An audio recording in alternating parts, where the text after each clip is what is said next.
Hey folks, it's the History Bird, and today I thought I'd talk a little bit about a Japanese war crime. Specifically, the alleged head chopping contest that took place in Nanking during the, well, you know. Now, just to preface this, I'm not going to be going into the details of what happened, of the case. Count Dankula actually already did a video on it, and he covered it pretty well.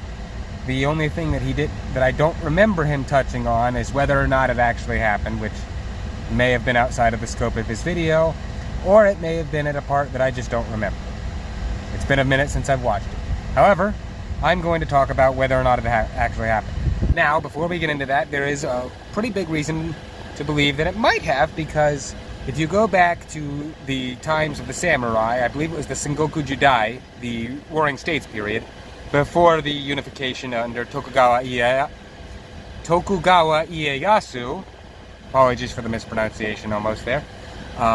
It was before that. Now, I believe under the Tokugawa shogunate, it was pretty much not exactly outlawed, but done away with. But the samurai during the Sengoku Jidai would take the heads of their enemies and the enemies of their lords, specifically, and they would oftentimes bring the heads to their lords as a mark of honor.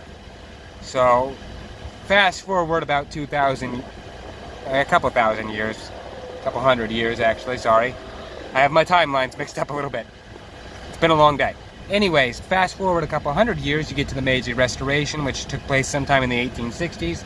The exact date slips my mind right now, because right now what pops into my head is 1889, as that's when the Meiji Constitution was put into effect.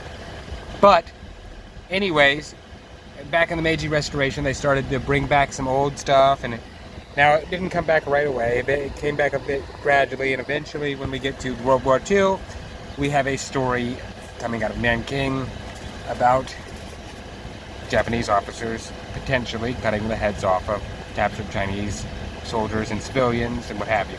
Now, from what I can tell, this was made up by the Japanese newspapers for the benefit of the public, essentially war propaganda. But you may be asking what kind of public gets happy about that kind of war propaganda, and, well, Imperial Japan.